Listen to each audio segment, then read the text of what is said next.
The story that grabbed national attention, a woman found in Carlsbad who spoke with an Australian accent but had no idea how she ended up in Southern California and no idea who she was. Now the mystery is solved in an NBC7 exclusive story. Good evening, I'm Catherine Garcia. And I'm Mark Mullen. Welcome. Well, from the beginning, it seemed like a story that was simply too bizarre to believe. But tonight, a woman battling cancer and possibly amnesia in our North County does have a name and a real-life family. The story captured the attention of millions of people around the globe after NBC7's Stephen Luke posted it on Facebook Monday night. Well, less than 48 hours later, mystery solved. Stephen joins us with a look at how this all came about. Stephen? Well, I did receive countless tips and suggestions from Australia, UK, coast to coast here in America. Lots of people wondering, could it be this woman or that woman? Oh, you should see the pictures. Well, it turns out our Jane Doe's nephew recognized his aunt on our online story, and his family contacted the FBI. If you've ever wondered what it looks like to find yourself, they found me. Meet 54-year-old Ashley Manata, who after months of wondering has a family she doesn't remember. I was just talking to the FBI agent about how people should be able to track people down much easier than this.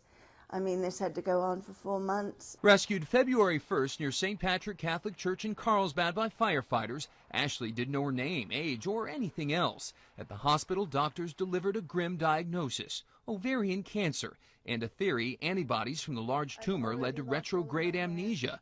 She called herself Sam and found comfort in God. I had peace where there should be none.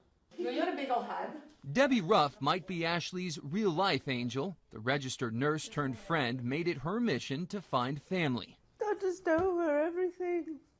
She's just phenomenal.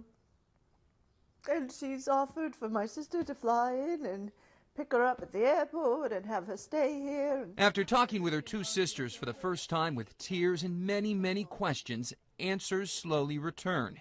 She lived in Arizona more than 10 years ago, isn't married, and lived a free-spirited life, often couching it with strangers. Apparently, I was on my way to Tucson, and I was going to let them know if after I arrived and when I got in and all of that, they didn't hear from me, which they didn't think was odd because I traveled a lot.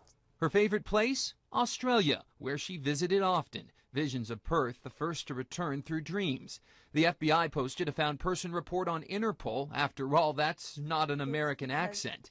But agents could not trace her fingerprints. So he said, "You must be a good girl," or something like that at the start, because otherwise we would have had records of you. The FBI credits NBC7's report with generating the worldwide interest needed to find this true Jane Doe, a woman with an uncertain future.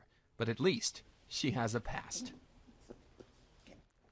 And they've learned she grew up on the East Coast and never married.